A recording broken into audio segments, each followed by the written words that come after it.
Hey, everybody, and welcome to the Better at Beach podcast. My name is Mark Burrick, and today we have a very special episode for you. So, we are recording one of our Complete Coach Academy meetings where we have some of our coaching members who are attending. And in the previous week, what we did was we discussed starting a business and how to actually run a business and what it's like to be in a facility.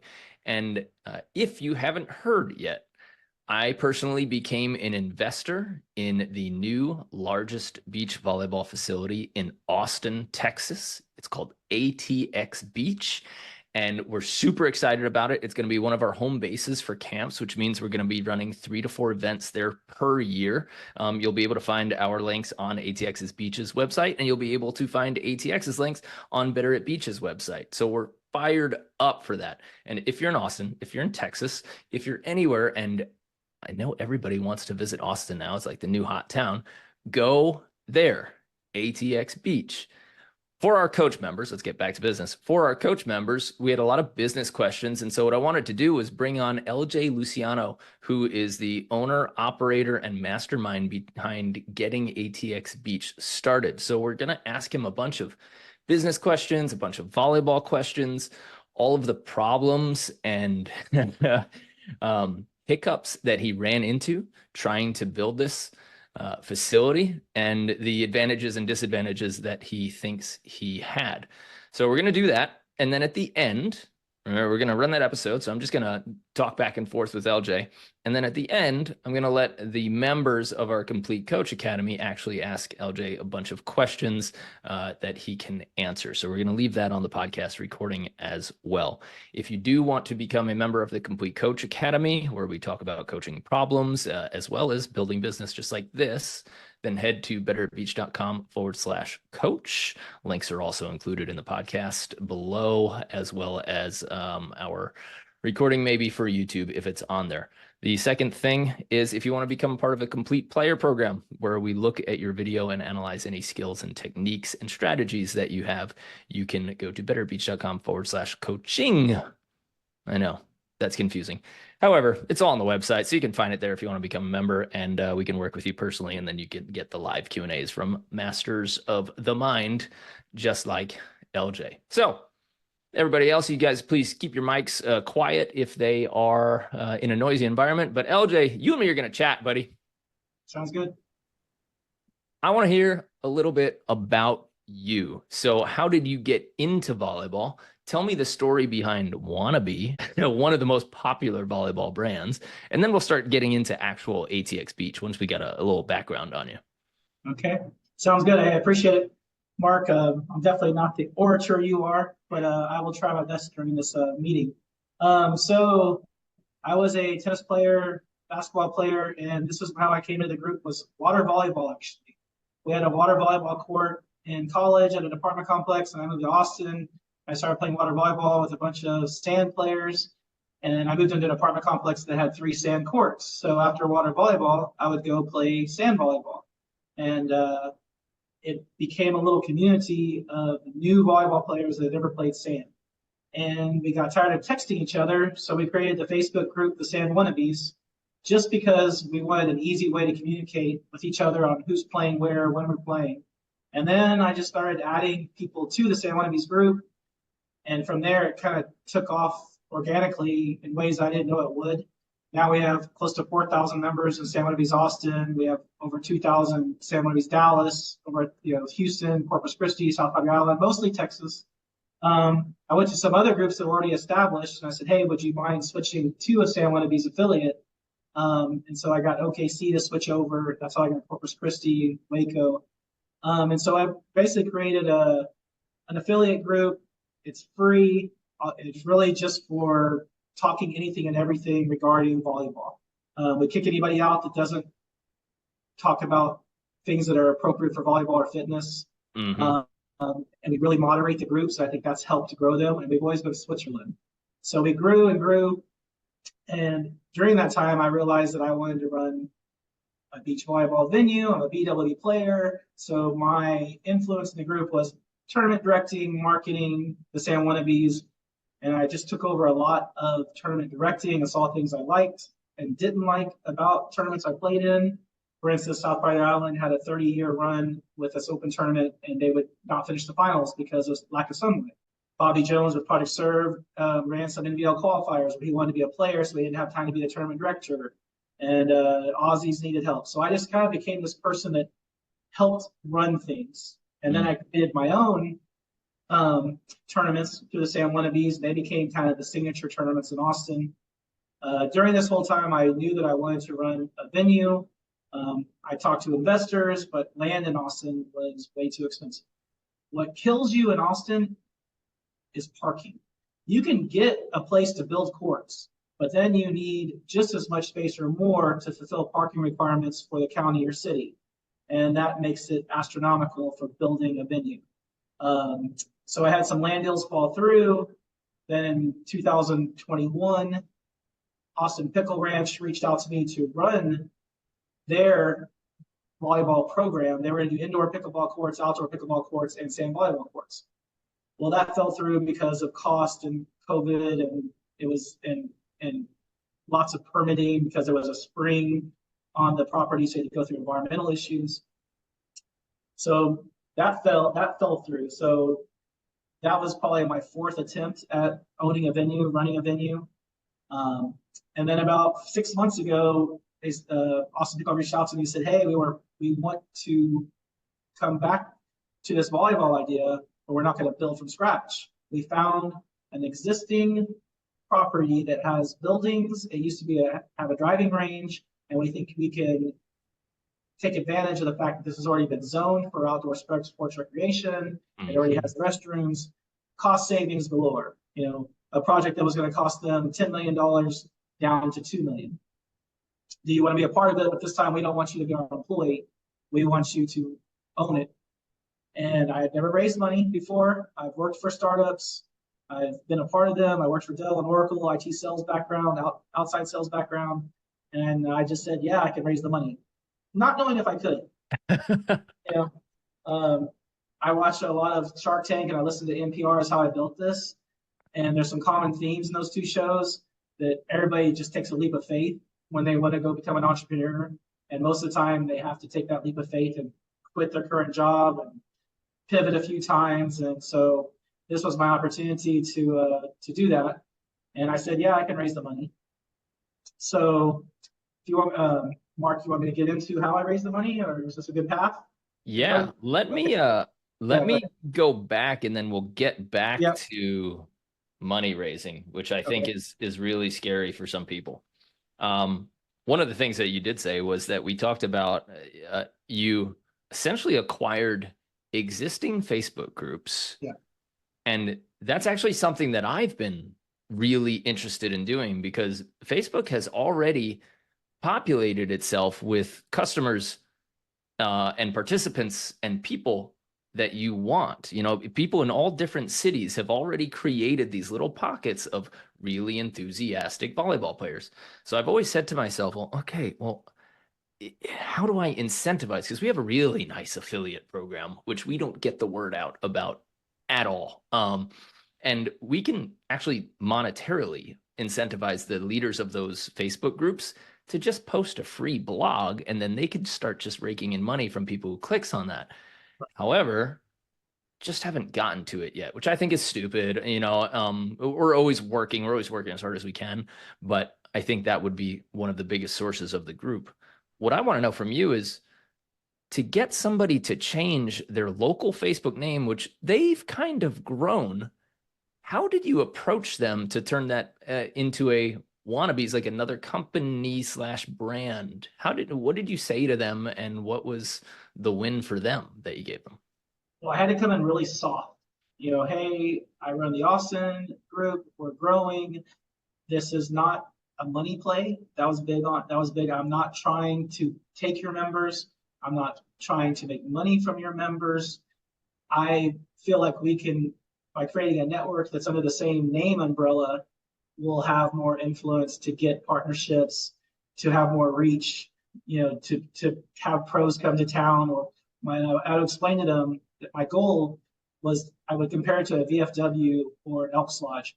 That if you move from Baltimore to Phoenix to Austin to LA, the dream would be You just plug yourself into the San Wannabes group in that city. There's no membership fee. You literally just say, hey, I was a player in Tampa. Now I'd love to be part of your group here in Austin. And it creates couch surfing, opportunities when you're traveling. I know the first thing I do when I go anywhere now is look, where's the local volleyball? I did that when I went to Hawaii. I did that when I went to Seattle. And it gives you something to do and instant friends the day you arrive. No one ever believes you can play. You have to prove that. Of course, yeah. That's a big deal. Is they don't like when strangers call next.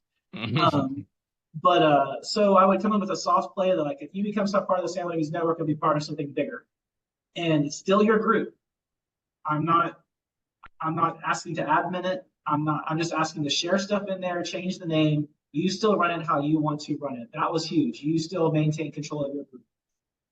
And that's really all I really offered them, was to be part of a larger network that might get us more influence and more members. So this is one example of, you built community first. Yeah. And because you built community first, with really good intentions as well, it made parlaying like that next step into, maybe this is easier. So now that we've got a whole San Wannabes crew, and then you guys, when you show up to AVP events and volleyball tournaments, I mean, you guys show up. It became something that people bonded to, that they wanted to be a part of. And then you guys started with t-shirts, and you started doing basically costume contests at FUDs and AVP events. But the first start. Do you want to correct something real quick, Mark? Yeah. So the Wannabes and the San Wannabes, although we are together but not together. So that group, the Gulf Coast region with Sean and them, they do more of the dress up, show up, really go out for it. The San Wannabes group is more about a collective group that comes and participates with them. But I have to give them all full credit. They are in charge of their costuming and the way they show up and make themselves known. That is a Wannabes branded thing that the San Wannabes benefit from, but that is definitely Jeremy, Trotty, and Sean's. I want to give them full credit. That is their thing. And we create some brain confusion because of San Wannabes and the Wannabes. But we all play nice together. Yeah. And regardless, communities were built first, right? So we've established that, and now that you're in multiple cities, now you have the actual ability to grow from there. And this is something that I'm telling the guys in the Complete Coach Academy and the guys in the Complete Player Program.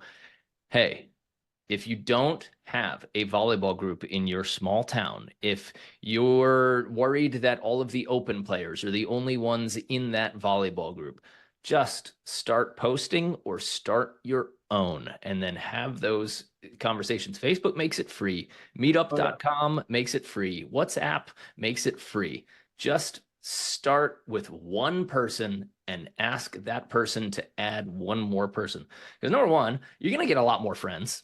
You're going to get a lot more opportunities to play. And if you ever decide, like, maybe this does become a business. I'm actually meeting tomorrow with a gym owner 2 blocks away who started workouts in his own garage.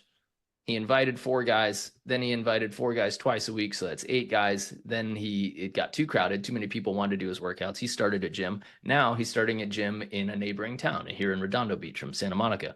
So it's the same thing where you just invite, you build a community, and it's so free to do it. There's really no effort involved, but it gives you so much advantage later on. And then, starting now you've got people who know you through this, and you wanted to build this facility in Austin, and you had a couple failures. I guess we'll call them failures or hiccups or turns or pivots. But failures to launch. That's what they were. Yeah. Failures to launch. Yeah. I like that. And I do want to just mention one thing that you said was parking. Parking shocked the hell out of me too when I started doing the plans for Chattanooga, and then I actually met with the first architect slash hotelier. He was like, well, where's the parking going to be? And I was like, what do you mean? He goes, parking usually accounts for the same amount of space as whatever you're doing.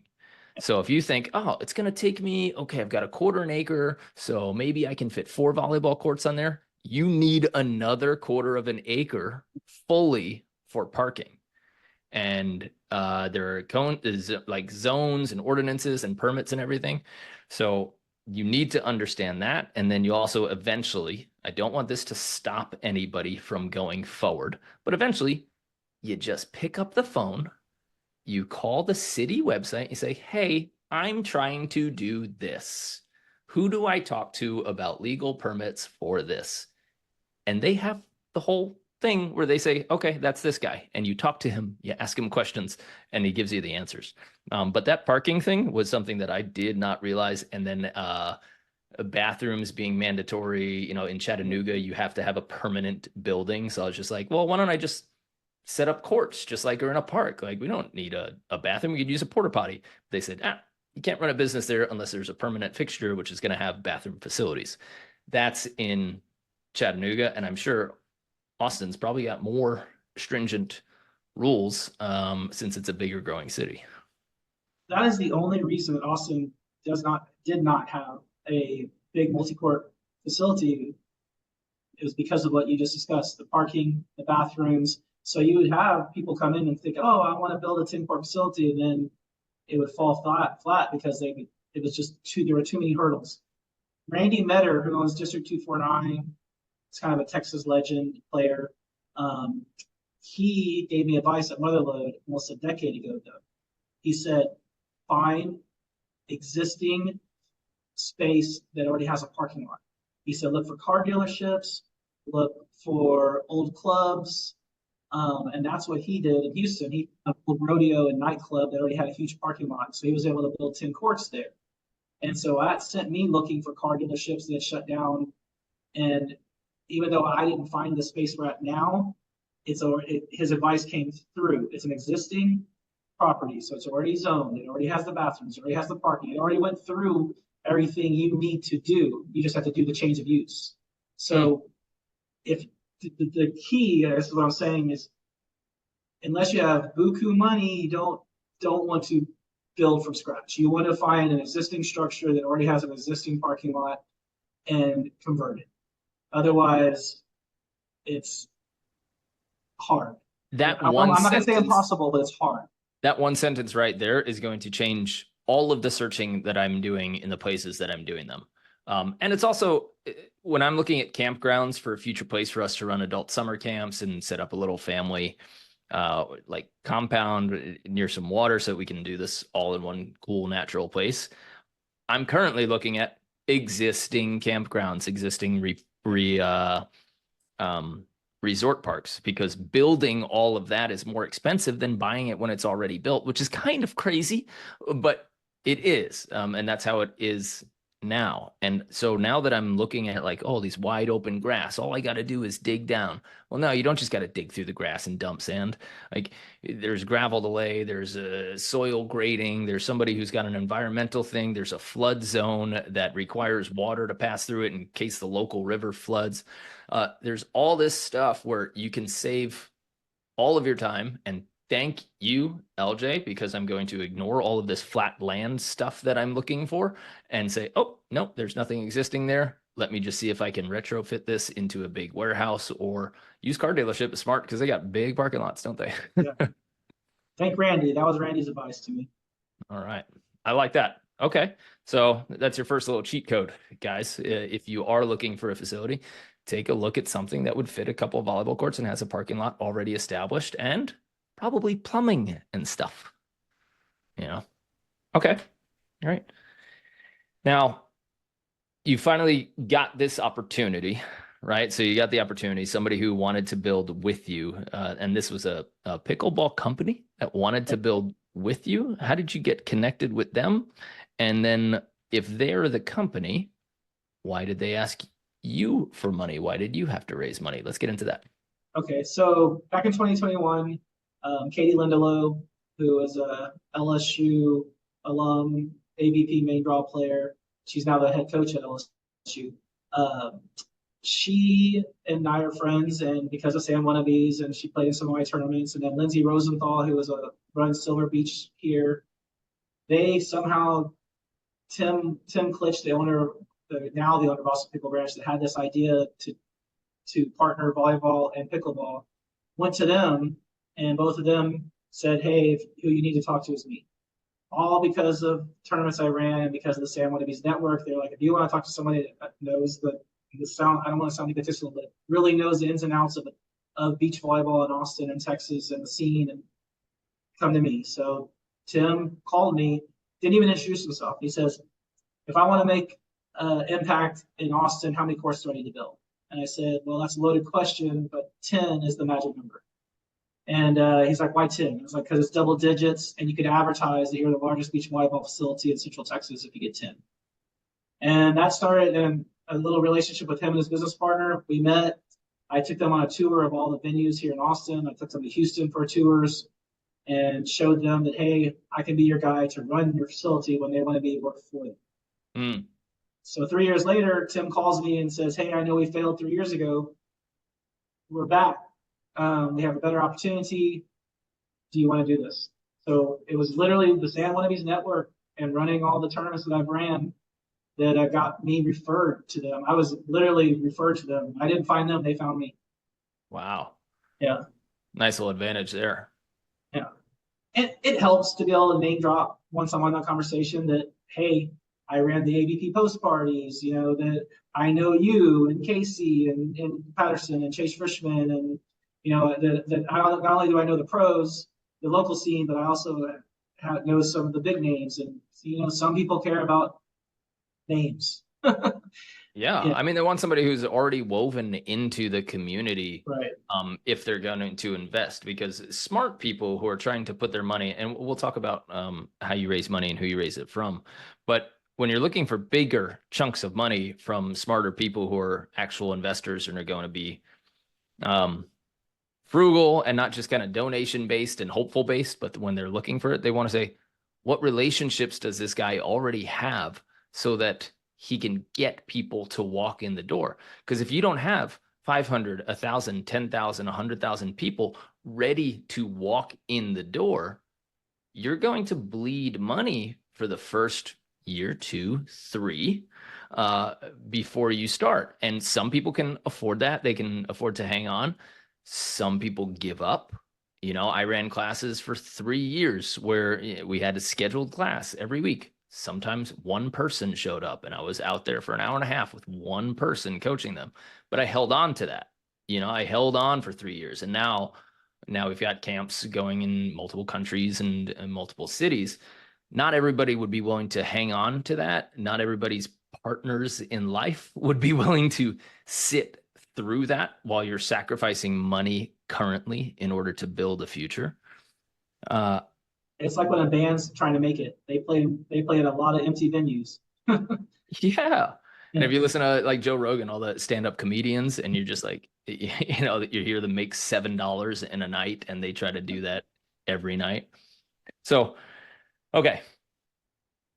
You should be woven into the community. If not, it's not a non-starter, but you do have to figure out how exactly you're going to get people in the door. And I do want to get into business plans, and maybe that's a good place to jump or combine our conversation, where you've got a bunch of investors.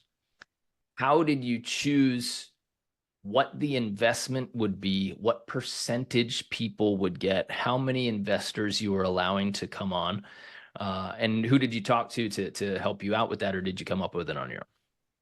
So I pretty much came up with it on my own because I thought I was going to be able to do this with 3 investors. So I've had this working business plan. It's an Excel spreadsheet that I sent to you that I've been working on probably since 2016. And I kept on morphing it and to when I would find out more numbers from other venues, and it became kind of my holy grail, my main template for building out a full business plan from this Excel spreadsheet that I had been massaging, for best word, for years. I thought I was going to have 3 investors. I thought I was going to need $750K. and I needed these 3 investors to agree that I would be sweat equity. 2 of them started getting shaky. Could you just tell us what sweat equity means for somebody who's So never sweat done equity business? means I'm not putting in monetary, I'm not putting in funds. I am literally just the intellectual property, the operations, the founder, but someone else to many people are funding it, and I'm going to get 10% for putting in the work. So they call it sweat equity. Got it. Okay. So you don't have to put any of your own money in when you're doing sweat equity. It means, but you are doing all of the work, which definitely has monetary value, right? You wouldn't have somebody work for free for a year because they got to feed themselves, they got to feed their family, they got to have a house while they work. And they're hoping that the future of the company is better than the start. And so they can eventually earn that. But so you're one of the people who invested all of your time upfront and in investing all of your work, which means that you have to probably give up or pass up other work. While other people who might have a little extra money, they're able to give it, but they don't work. That's usually what the investors give who give money. Some of them, kind of like myself, I'll want to really kind of push this forward and advertise ATX Beach because the better you do, the better the investor does as well. Okay, so your sweat equity, you're asking people for money. If this fails, I'm affect everybody else. My 23 investors lose money, but they had the money to invest. If this fails, I put all my eggs are on this one basket. So that I think that was part of the selling piece. Another thing, if you do it with a sweat equity angle, you have to provide assurance that you're in for the long haul. And the way I did that was I don't get any of my 10% until all investors are paid back in full. So I'm showing faith in the project that, hey, yes, I do get a salary, but I don't get $1 of that 10% until investors are paid back in full. And that really is the main incentive hook because they know I'm all in. Because unless this works, I don't get paid. And those investors, the people that are giving you money to start, they get money based on the profit for the life of the company. So when we're rocking and we're still the #1 beach in Austin 20 years from now, I'm still collecting from the money that I gave you just to start. Exactly. That's the other big part of this. Getting back to the investor though, if you decide to go this route, I thought I was going to have 3 big investors. 2 kind of got shaky. So then I decided to go back to you'll hear the San Wannabes network over and over. So I decided to do my own version of crowdfunding, and I posted, which you saw. I was like, hey, if you're interested in a beach volleyball venue, which many of you have been saying we need a big one for the 15 years I've been part of this beach volleyball community in Austin, hit me up.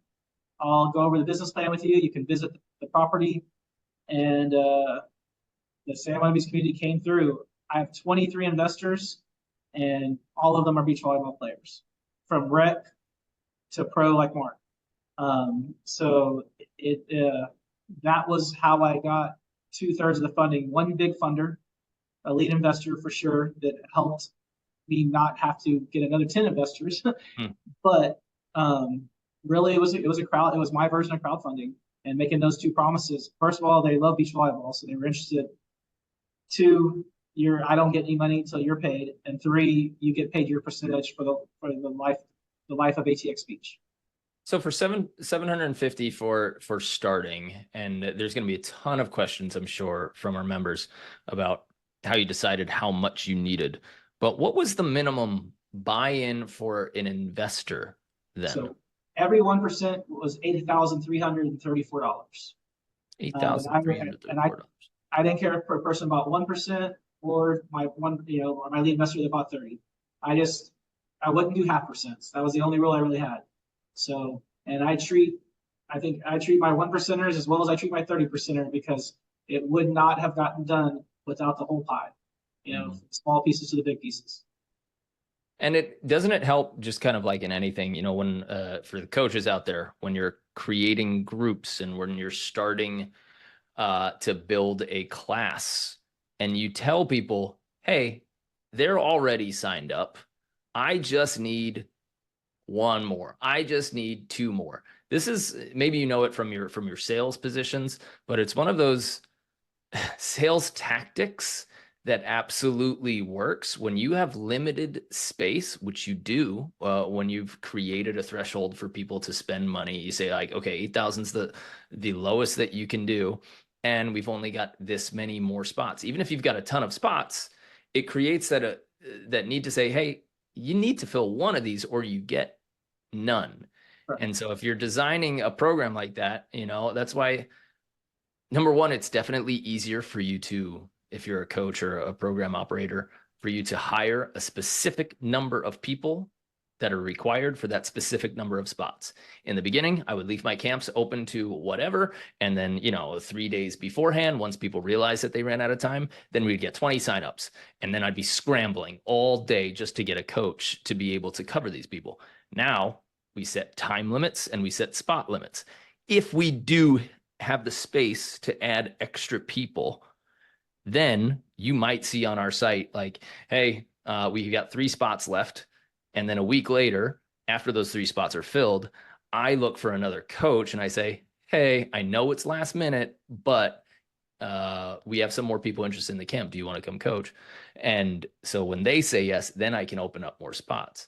But you saying it's 8,000, there are this many spots that can be filled, and that's it. It gives people some incentive to actually start that process when they know that there's a limited piece of the pie. And if you do have 8,000, like think about how much you spent in volleyball in your life. Most of us have definitely spent more than $8,000 in terms of travel, in terms of pay, in terms of setting themselves up. And now that they've got a facility that they can be at kind of any time they want, it's just an investment into their own driving less to whatever facility they're currently going to. It builds some social currency as well. There's a fear of missing out. Another key was capping it, like you said, but for other reasons. Knowing your shares aren't going to be diluted, but we have to have basically 100% if we want to bring on any more investors. So knowing that, hey, I've heard of other projects that they went out and brought in 20 more investors, and so their share value went way down. And we can't do that here. So that's another hook incentive, I think, as well. Yeah, that would hurt. That would piss you off, right? Then all of a sudden yeah. you got like a bunch of negative social equity, where somebody's like, "Hey, you said I had this percentage for this much money, and now I'm what? Like, how did it get more expensive to start this company all of a sudden?" And so then that doesn't make sense. And if you're successful at raising that money, and you bring in too much, then you might be doing stupid things because having too much money in the bank account. And I've been there where I saw like, oh my God, look how much money I have in the bank account, not realizing 3 months from now when I have to pay for a 7-day camp, boom, I'm back to zero. So that's a lesson I had to learn 3 or 4 times before I'm like, okay, let's start setting aside money and saying that there's a cap for certain things that we're spending on. Once you find a location, big key here is understanding that it's going to be, everybody told me this, it's going to be 20% more expensive and take a little bit longer than you think. So like I raised 750, honestly, I probably should have raised 900. And here's another thing that I did not know because I never raised money before. Once you get to 500,000, it kind of cascades from there. Like I probably could have raised 1 million, 1.5 million, because like you said, once you have buy-in, then other people are like, oh, they're doing it. I want to be part of this. And because it's all beach volleyball players that are my investors, a lot of them want to be able to say, I own that place. I own ATX Beach.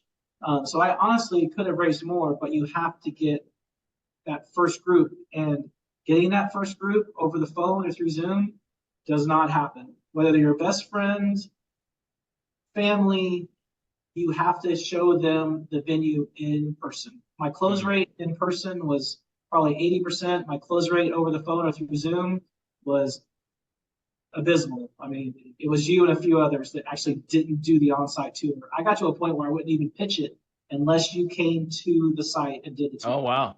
Yeah. Well, thank you. Thanks for letting me in sight unseen. Yeah. I'm used to that. Like all my investment properties, I never saw any of my investment properties before I purchased them. That's funny. the site sold a lot of people and doing group tours because then they all started bouncing and the energy and talking and asking questions and seeing the vision. Yeah. So group tours really were way better than one-on-one tours. But Okay. yeah, so that was so I really to answer. So it really became a crowdfunding. So would you say, based on this experience now, that it's more important to get the site before the money, Yes. or start getting promises of money before you have a site? Site all day, unless you know some people really want to invest or really want to own it. The site has you have to have a site because otherwise it's just a fantasy that they've heard. Austin and many other cities, oh, there's been 50 venues we heard about that never happened. And they think that, in fact, one made the news twice. It was going to be this huge complex, and it never happened. And Wow. so yeah, you have to have the site locked in. Now, how do you hold on to that site while trying to get enough money to buy the site? That's where I got lucky with the Austin Pickle Ranch. They were going to lease the facility no matter what for pickleball. They just finished their 16 indoor pickleball courts 2 weeks ago. So I got lucky in being able to jump on their train, and because I would not have been able to hold on to the site. I mean, this is a 15-acre facility with a 13-acre driving range. So the fact that I was able to partner up with them enabled it. Yeah. So you would have to be able to. You have to be able to lease the place up front and know that it's going to work. Okay. And so that's where I am in a unique situation. Sure. I would have had to go to people such as you and be like, hey, you want to lease this place and hope we can build something here? Right. Yeah. Yeah. Different conversation. Now, there are small business loans, and I think people are scared about this. I definitely was in the beginning, but there are banks. Remember, everybody, banks want to loan money. That's how they make money, through loans and through interest. So you could have gone the small business loan route, or you could have gone the crowdfunding route, which you did. What was your thought process between choosing between those two things? I knew that I would have to rely on my fraternity brothers, close friends. If I went the small business route, I didn't have the equity to get the money that I would need on my own to be so. And my friends and my people that I know that are investors, they're not volleyball players. And what really helped us play was volleyball players know the volleyball world. If you're not part of this volleyball community, cult life we lead, whether you're a rec player or an open player, you don't quite understand how a venue works and how it could work. Okay. I do think that there's room in there for some people who down the road, if you don't want to do that, one of the things that it does do, that where if you crowdsource investors from the volleyball community, you generate an immediate buzz. Now you've got 23 people who are incentivized to bring people and talk about it and share it on social media. So you've got built-in marketing there where it's not only on your hands, even though, the blame and success ultimately does fall on you. However, there are small business loans. And if you can put together a business plan, and we're going to talk about a business plan in just a second, but if you can put together a business plan and show examples of what other people charge, show examples of what other facilities have done, tell them why it works. And right now, guys, ChatGPT can do all of this research for you, which is, number one, for me, scary, because it means that somebody has not put in the hours and days and weeks and months into actively researching it so that they know the numbers. They asked ChatGPT for it, did a cursory glance and said, okay, this is good enough to show people who I'm about to borrow hundreds of thousands from. All right, so I don't love that, but if you need help writing a business plan, maybe you ask ChatGPT, hey, give me the questions that I need to answer in order to put this in front of an investment banker so that I can do this as a small business loan. I recommend doing the homework so that you actually see what goes into it, because anybody who looks at the front side of a business and starts counting heads and going, oh man, everybody here is paying $80 per team, and there's this many teams. This guy is raking it in. You have no idea what goes into a small business and how much expense there is. So you can never take a look at what the price tag is and think about how much money that is, because guarantee 60 to 70% of that is immediately wiped off the table, no matter what. No matter if you think they're just running it in a park or whatever, there are still hidden costs that you'll never see. Um, so Labor, labor, labor being the yeah, number. labor. I mean, just renting porta potties. Do Yeah. people understand how much that costs? Like permits cost, the amount of time to spend coordinating with cities. Don't even get me started on that. But okay, let's get back to now that business plan where you now need to show these people what's going to happen. So what was important in you building the business plan? Now, I know you said that you went into different tournaments, you've run it before, so you know certain costs, and you had this living Excel sheet. Can you talk about that and how that converted into your business plan? Yeah, so all the information's out there if you want to find it. So I went to all the league sites and figured out how much they're charging, from the sports and socials to the actual venue like Aussie's, Moon Tower. I even looked at Dallas and Houston venue pricing, San Antonio pricing. So you can come up, even if they don't want to tell you, you can come up with what they're making. Because all you have to do is add up how many leagues they're running and their cost. Then alcohol sales is public, it's, at least in Texas, it's public. TABC, everybody has to report their alcohol sales, so you can find out how much every venue in Texas is making on alcohol. No way. Yeah, yeah, all public. Which is beautiful. It's How did you find out that that's all public? I ran a sports bar in my 20s, and we had to report our alcohol sales to the state, and that's all published information. Don't know why they make that public information. Maybe I have no idea if it has religious connotations, tax connotations, or what. Okay. But so I was able to find out how much all the volleyball venues in the state of Texas are making on alcohol sales, and actually feel like that, How much they're grossing, right? Yeah, yeah, how much they're reporting for taxes. Gotcha. Yeah. So I even take that with a grain of salt. If someone says they're making $100,000 a month in alcohol sales, in my opinion, they're probably doing more than that, because but that's what they're reporting. Mm-hmm. So that was a large, large part of my planning. I know an owner of Kung Fu Saloon. He has bars all over. He's a volleyball player. His wife's a volleyball player. He kind of gave me some insights into their food and alcohol sales that I couldn't get publicly, and how much he thought I should make on a daily basis or on weekends. If you're going to do the bar with volleyball, alcohol is pivotal to your profit. Otherwise you're just making money off the sweat and sand, which you can make money with the sweat and the sand, but food and beverage helps make a venue way more profitable. Sure. Also brings with it a whole bunch of issues and problems too. Yeah, I would like to add that Yeah. because now you've got to buy a kitchen, which thousands to set up the kitchen. Now your layout has to be there. Now your food permitting situation has to be wild. So I know that Sandbar in Utah, they started out, they have a really nice kitchen. They ended up not using it. And all they did, they still had their closed beer sales and their kegs, so that worked for them. But they just ended up doing microwaved food and some protein bars. That way you could still have a meal there, and it makes sense, but you don't have to hire a chef. You don't have to hire a busboy. You don't have to pay for all the cleaning utensils. You don't have to pay for the extra heat, the cleaning, the ordering food that might go bad. If you're thinking you're a volleyball guy and you want to do a restaurant, you need a restaurateur to run that for you. That will slow you down, in my opinion. I don't think it's a good move, which is why I loved your setup. And I said, great.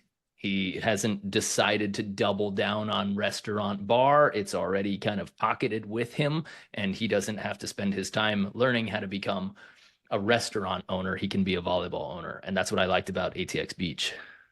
To extrapolate on that, the reason we're able to do that is Austin Pickle Ranch it's their liquor license. They're doing a food truck court. So I don't have to worry about staffing, the license, the insurance, or the inventory. I just provide the customer and get a percentage. Which, can't anybody do that? Like, hey, you own a food truck? You own a food truck? You own a food truck? Would you park outside our place this evening for leagues? Okay.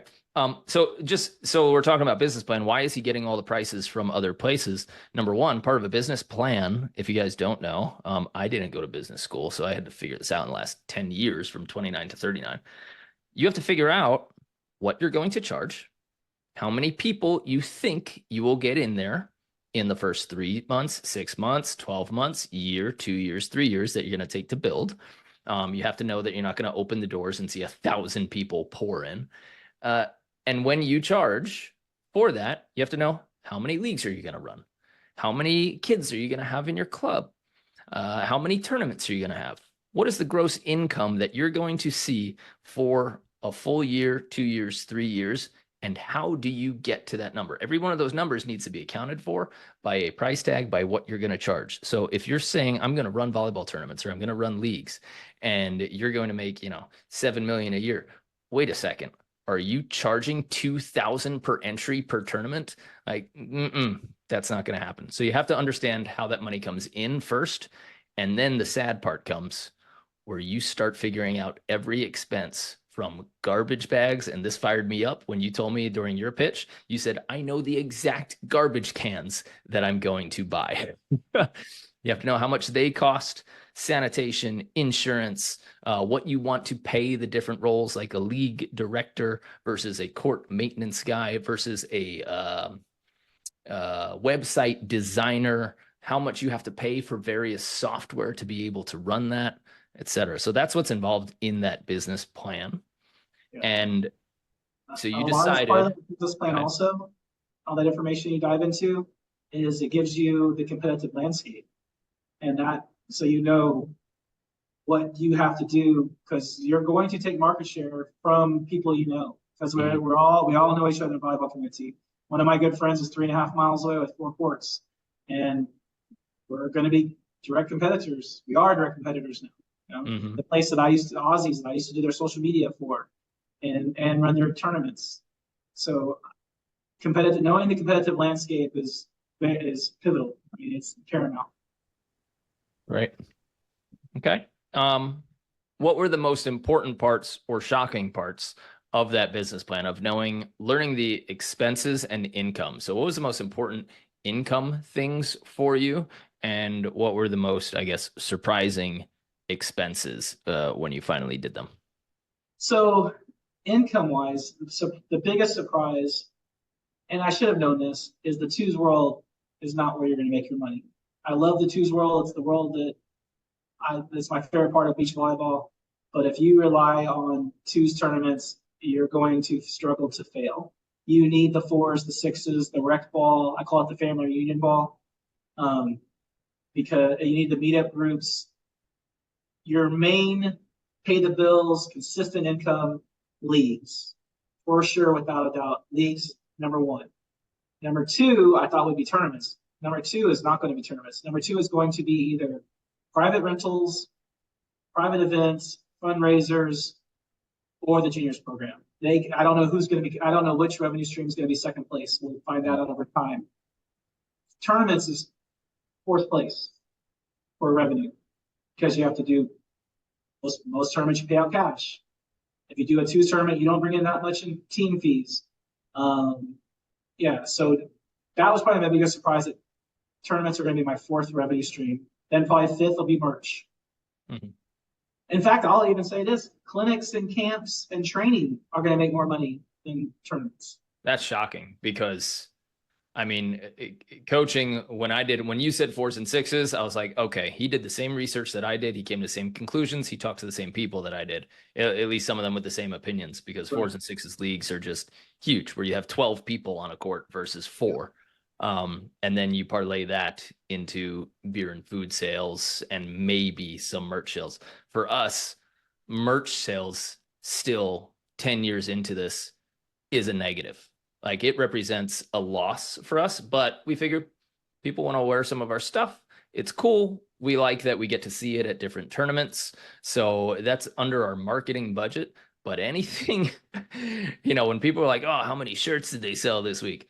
trust me, we Yeah. are just making up for a huge negative anytime you buy. Which, if you guys are interested, go to betteratbeach.com/shop and get a shirt so that our marketing budget can be a little bit recouped here. Yeah. But And yeah, you might be merch. right about that. I haven't sold merch yet. And you need Our to first, you yeah. need to have a designer. You need to have somebody who's testing and feeling apparel. You need to then get pictures. You need to hang it. You need to spend the dozens of hours folding clothes, which is the bane of my existence, but I still do it. We're getting better at it. We've got another system and a new supplier now who's handling all of that shipping and stuff. But yes, I'm sad to say that I've spent over 100 hours of my life folding clothes that weren't mine from the laundry. So that, like, put that far down on your list of income because it is expensive and you don't know if volleyball players want to buy shirts. We're used to getting free shirts with whatever we sign up for. I told my merch, like I told you earlier, I'm trying to keep all, and also trying to keep all the money I raised in the volleyball community. So my merchandise rep is a volleyball parent of 3 girls that all got scholarships to TCU. I told her, guys, take me for the ride, show me what to order because this is not my expertise. And you're right. I put merch 5th, merch might be 10th, and merch might run at a negative, but I just know that it is one of the revenue streams theoretically. Mm-hmm. Yeah. And if you do it well enough and everybody in town is wearing your shirt, one thing about, like, is somebody going to see a shirt and sign up? No. What they're going to do is they're going to see a shirt and it's going to be one more blink in their mind from the 1,000 other blinks that they see during the day. And Pepsi and Coca-Cola know this very well. Subway, Starbucks, they know this very well. If you're present of mind, people are more likely to sign up or purchase your things, which means that the more people, volleyball players, hang out with volleyball players. So if they see, like, oh, ATX Beach shirt, they're not consciously saying that's an ATX Beach shirt, but you're present of mind, which means they will be paying attention to next week's league signups just because, like, oh yeah, ATX Beach. Oh yeah, ATX Beach. It's not a conscious thing, but if enough people are wearing that stuff or you see enough signs throughout the day, that leads to sales, which you cannot unfortunately calculate. You just have to rely on. And that's what Slunks is doing too, by the way. And now they are crushing it. I was just going to mention Slunks. So I partnered with Slunks, partnered with Camina Outdoor, talk to Smack. So I'm trying to get affiliate marketing agreements to be a one-stop shop. If you go to ATX Beach, you can buy not just ATX Beach gear, you can buy Slunk, Side Out, Camina. And I don't know about if this is the same way where you're at, but there's a shirt war in Austin. And when you go to league night or you go to a tournament, you go through your closet and every player consciously picks their shirt for that day. And that's who they're repping that day. And here in Austin, it's a shirt war between San Wannabes, 512 Beach, Woolies Beach, and Product Serve. And I actually count how many people are wearing which shirts at leagues and tournaments because that tells you who that player affiliates with, who their loyalty is to.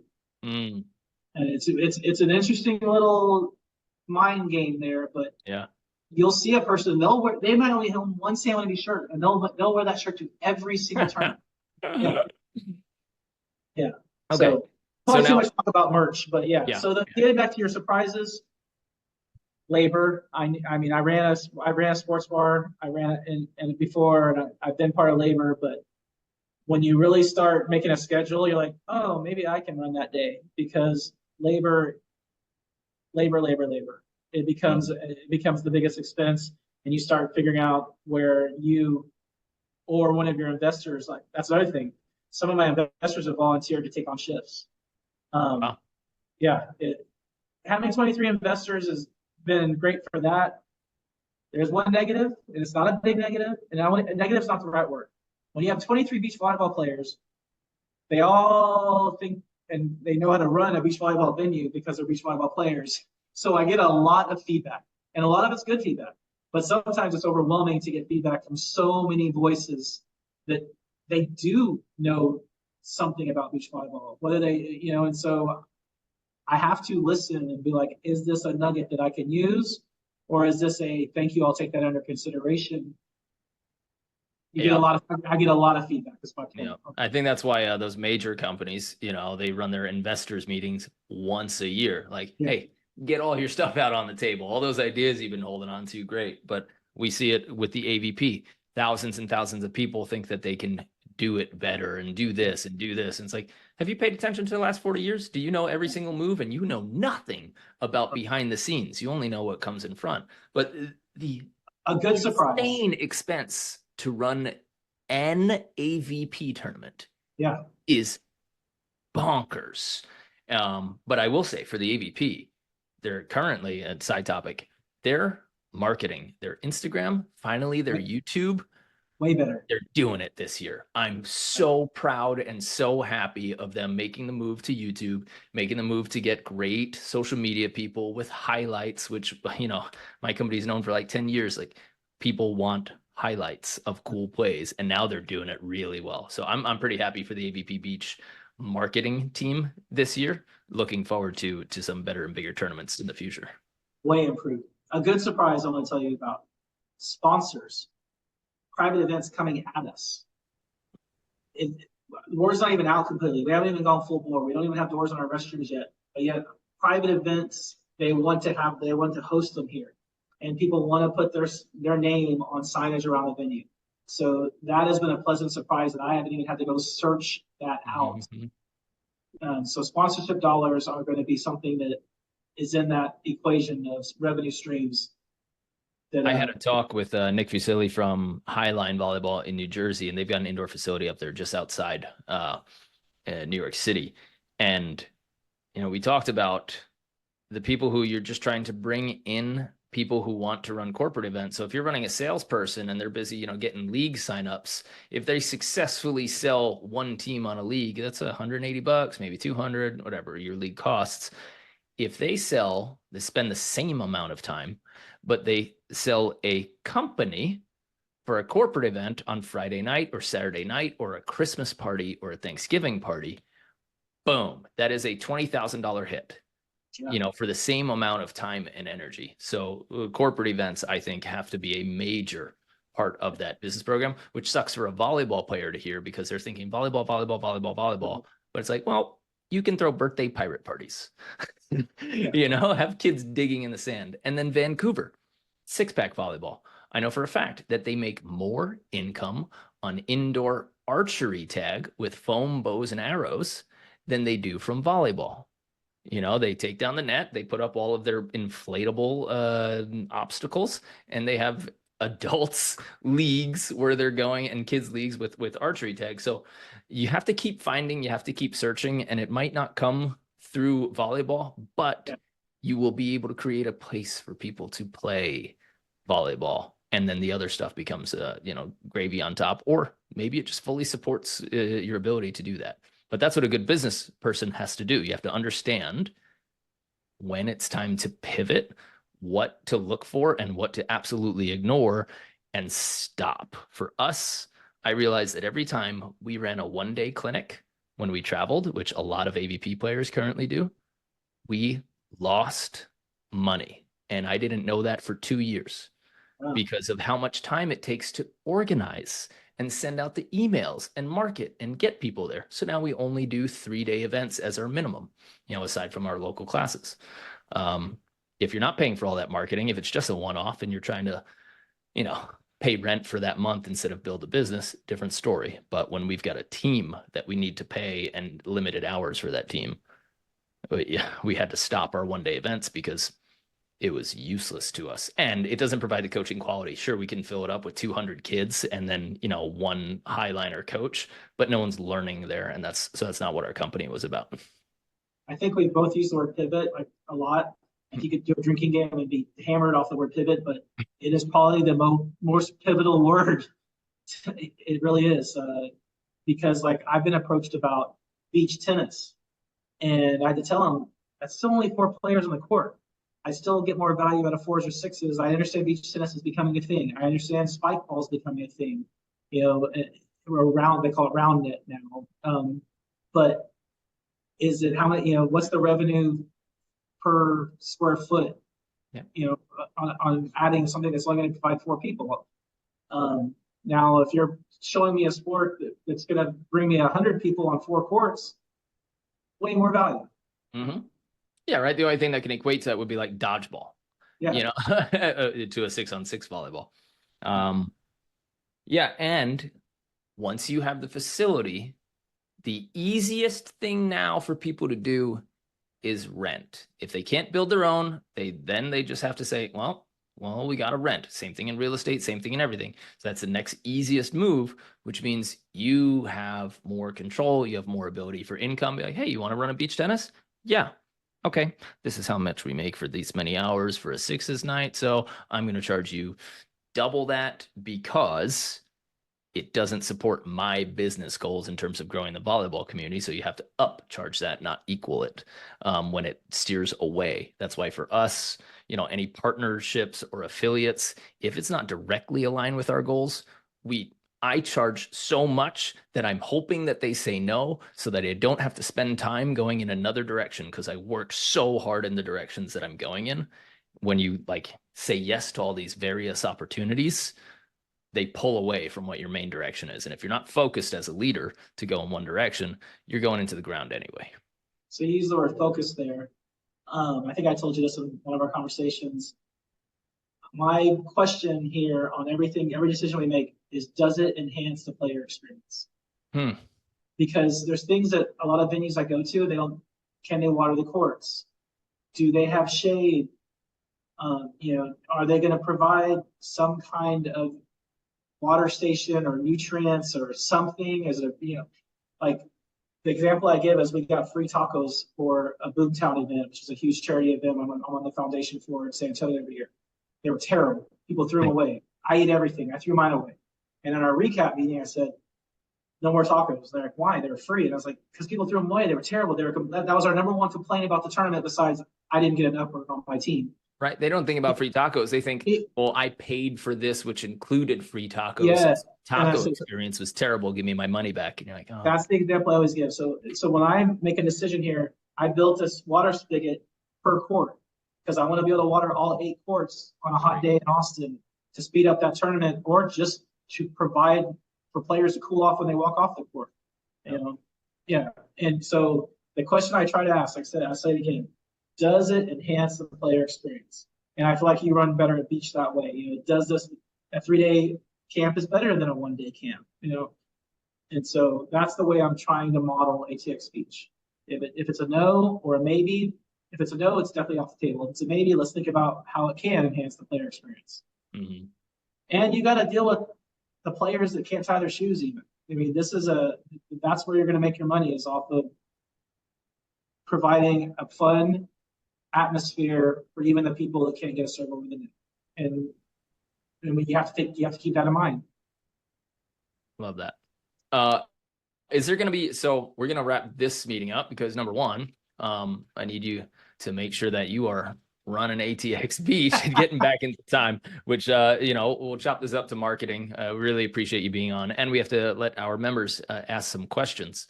But we are going to be there August 9th to 11th for our first 3-day camp in Austin. So if you are in Austin, if you want to come to Austin and celebrate my birthday weekend with me, and I'm sure Brandon will be there, little known fact, me and Brandon share the exact same birthday 4 years apart.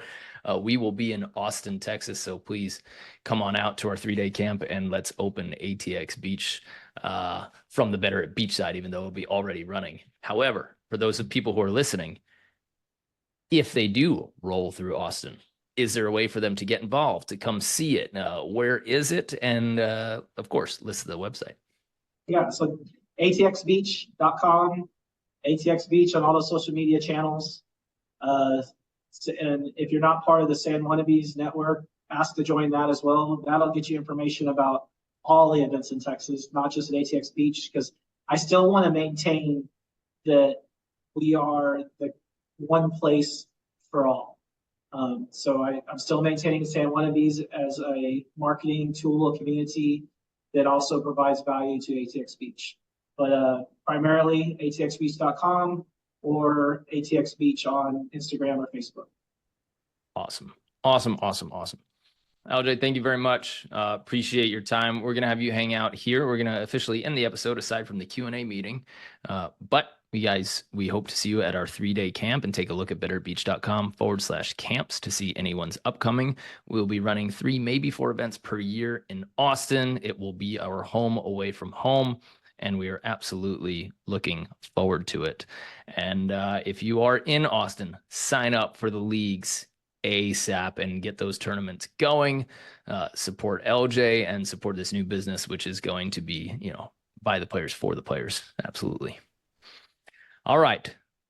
Let's get into some questions from our members, if they have written down any, or if you guys just want to wish LJ a congratulations for having the courage to go and do this on his own. It takes a lot of courage and a lot of no's and yeses and problems to get going.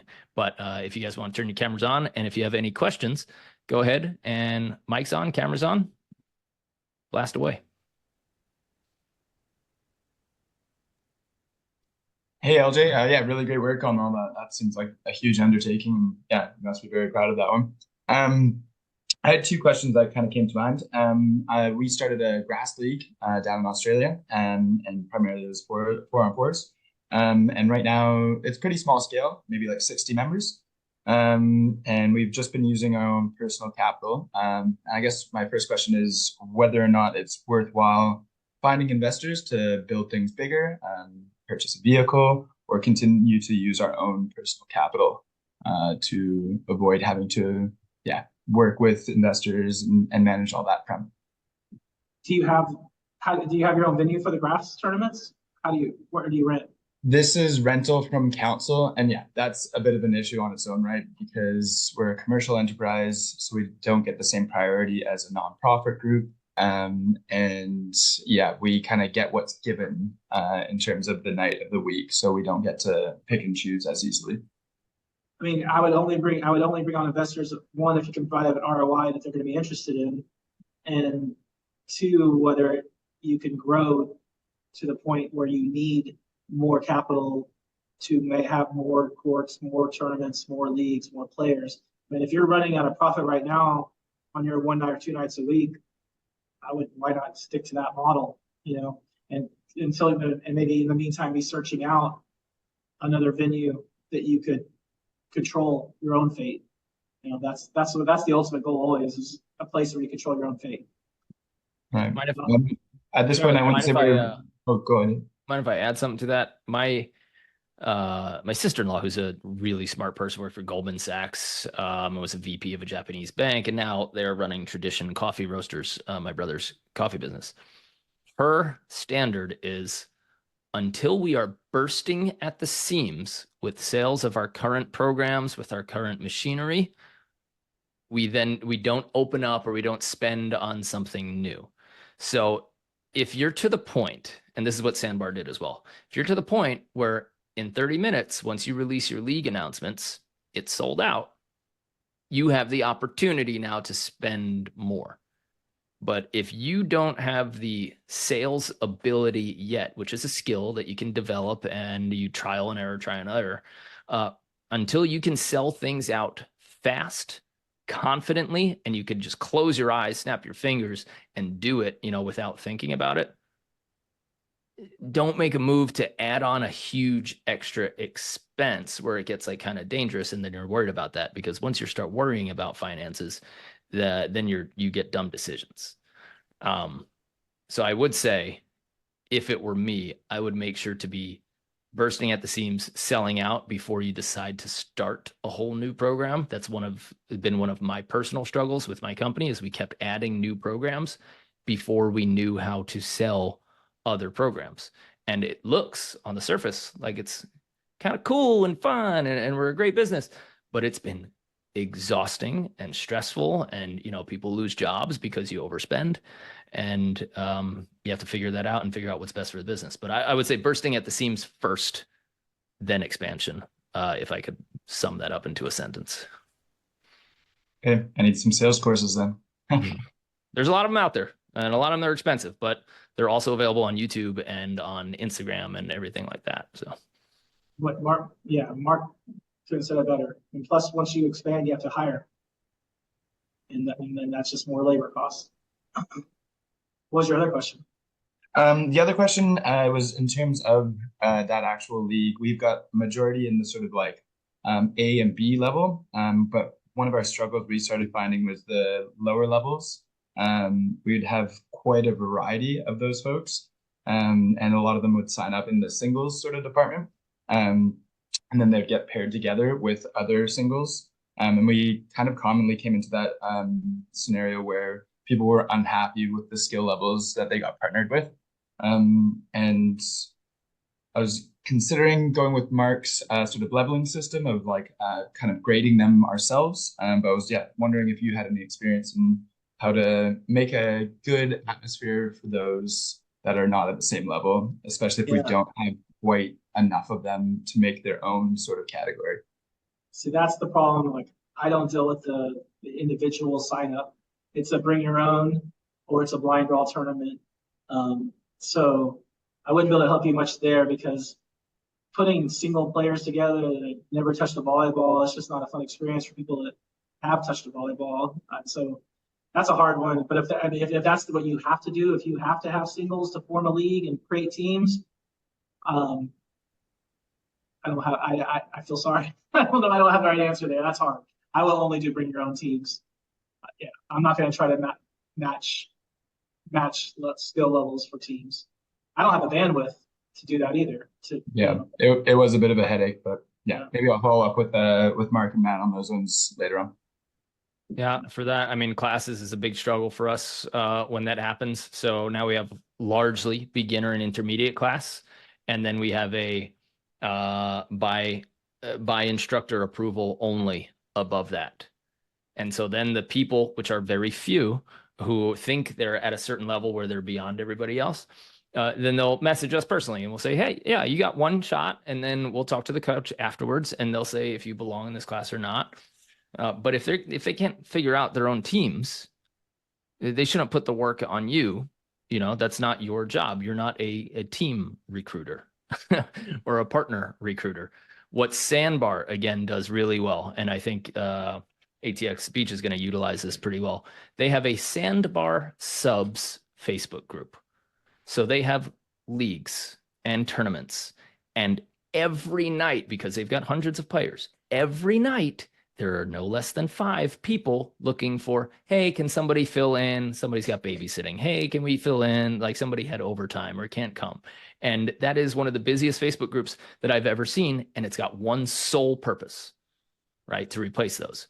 So if you want to like invite everybody, like, hey, anytime you ever need an extra player, this is the place to post. And then you have a 1-sentence copy paste whenever you got that question.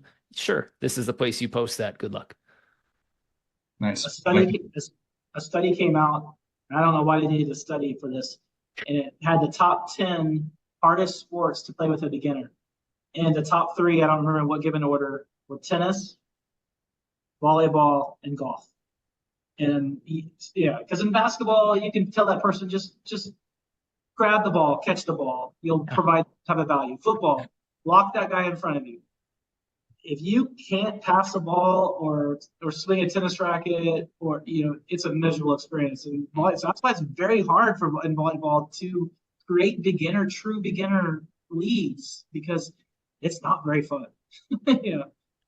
So it's a challenge, and hopefully you can train, get them past that beginner level to actual rec level. And that community, once you build it, it'll find value in itself. Then you'll be able to like send an email, and to the half or 70% of your people who don't open emails, they're also getting this announcement about your new event, new league in that Facebook group, which maybe they pay more attention to because they'd rather sub than look at their inbox. So now it becomes this huge marketing venue, which we have multiple Facebook groups. And it's like, okay, this is a place where I know is filled with our type of people that we can make big announcements along with our emails, along with YouTube, along with Instagram, et cetera, et cetera, et cetera. So that would be my number one advice. And then you don't say like you're out of luck. You say, here you go. I have just the place for you. Yeah. That's one thing that our community does well. We have a really good beginner beach volleyball program. That's where I'm a coach. And so there's primarily the players that we're drawing from are from the beach, that we're just putting them on the grass.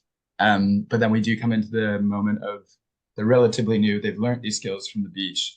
and now they're ready to compete and they expect that they're at a much higher level than they actually are, and they have that sort of false confidence that they're can be punching above their weight.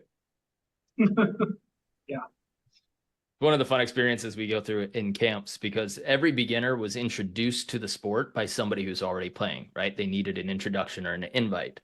And so at our camps, if there's a beginner court, and this is something that we have to treat kind of special, we figure out answers and they're unique each time. But for the first time, you've got 8 beginner onlys on your court. So you're thinking all these people stink. I play with open players all the time. It's like, well, that's because there are 6 players in your neighborhood. 3 of them are open, and then there are the other 3. So it's the only people you have available to you. And so when you have beginners on the court, yeah, it's ugly. It's tough to get through. And so then we do super coaches. We use assistant coaches to have them like playing more and make it a little less ugly. But people will never say, oh man, I need to improve because this is my level. They'll say, oh man, all these people around here stink. Like I should be on a higher court because I'm used to playing that at home. So you wish you could like say, this is a mirror being held up to you, right? But you just want to make the experience as good as possible for them. And for that, we have some like really cool campers who will play with beginners consistently. Me and Brandon will walk around and do little private lessons with the beginners. And that's why we really utilize our assistant coaches and volunteer coaches who come to camps. And we say, hey, we would just love to have you. We'll teach you to coach. And we're going to use you as a player on some of the courts that might need it. Yeah. Cool. That's some great feedback, guys. I appreciate that. Cool. Good question, Travis. That led us down a whole thing. LJ, question for you. This is Nilo. Yes, sir. How's your pickleball side of the business going?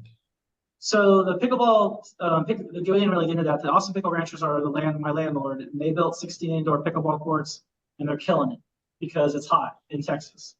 They have a membership option, which gets you advanced reservations and discounts. And they also have, you can just rent a court with your friends. And it's going really well. Pickleball, people that think pickleball is a fad, I think they're 100% wrong. It's here to stay. It's too low of a barrier of entry. It's easy to play. Even if it's one of the few sports that you can go play with a beginner and have a decent time as long as they ever touched a ping pong paddle, a racquetball, a tennis racket. They're killing it. We're talking about doing some cross-pollination events, and maybe even trying to do some like where you keep points for volleyball and pickleball, because there's a lot of volleyball players trying out pickleball. But pickleball is definitely here to stay, and still it's crazy. It's still on the upswing. Okay, because Elsing and I we're just literally just texting each other. It goes, well, if you're going back to what you guys were talking about, how many people are on the court versus how much money you're going to make, well, then you're still going to be making more money with if indoor volleyball than you would pickleball court. But if that's why we were asking the question. Well, it depends though, because pickleball, it's not tennis where you're out for 2 to 3 hours. A pickleball game is 10 to 15 minutes. So you're able to it's almost like turning tables at a restaurant. In pickleball, you're able to turn courts and get more reservations, to get more people on the court. Even though it's only 4 people on the court, you can still process through 8 to 12 people in an hour by putting 4 new players on after each game or winners stay. So that it is a unique niche, perfect sport for producing revenue for all levels, for all skill levels. I mean, and the demand right now is bursting at the seams from all populations. Like there might be demand within a volleyball community, but that's a really small actual number of people versus like when you look at the pool of people who are interested in playing at pickleball, you will see court bookings from 8, 9, 10, 11, 12, 13, or 1 o'clock, 2 o'clock, 3 o'clock. Yeah. Like people are going to play volleyball maybe before work, but definitely after work, and that's it. Every age group. Yeah. You don't have 70-year-olds playing the beach volleyball typically, but 70 and 80-year-olds will fill up all of your daytime hours, so you don't have the same issues of booking as you might with beach volleyball. I'm going to get some spillover. ATX Beach is going to get some spillover from some pickleball players that want to try beach volleyball, but they're going to get way more revenue from beach volleyball players trying out pickleball. In fact, one of my core groups is playing pickleball from 4 to 5 today, from 4 to 6 before they come over to play beach volleyball for 2 hours. That's a good life. Including one of my investors. Yeah.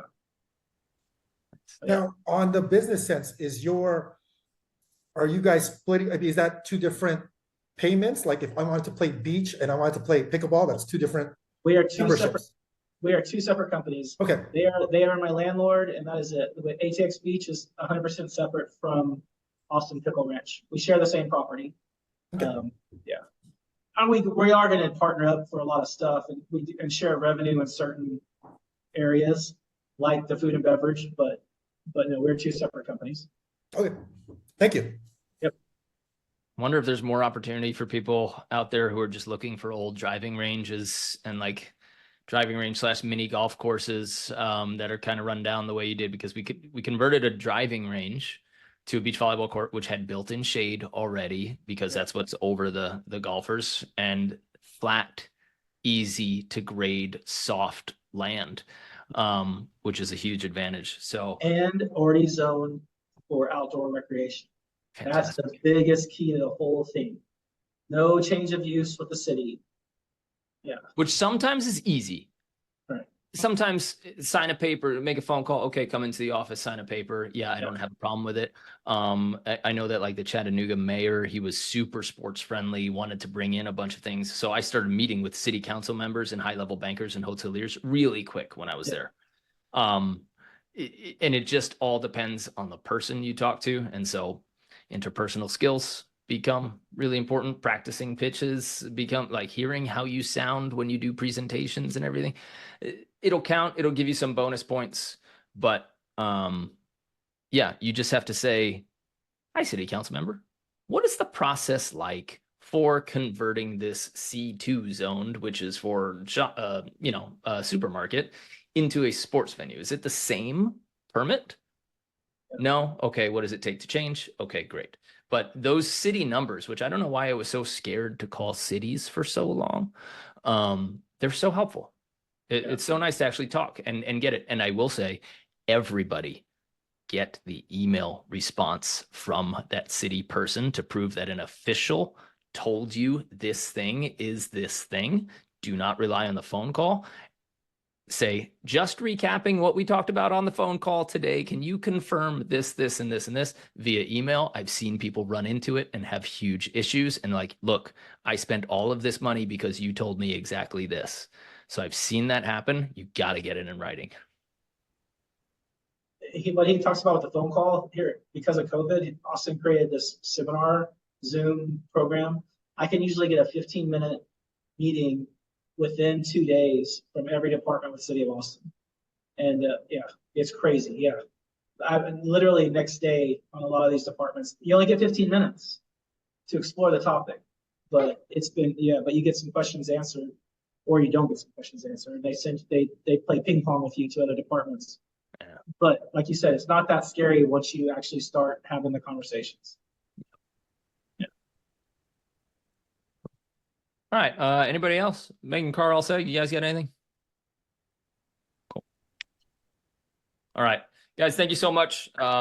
Great questions. LJ, that was fantastic. Thank you so much for spending your time. I know how busy you are and how much stress comes with it. So good luck and God bless. And again, appreciate you sharing all of your knowledge and experience with our guys here.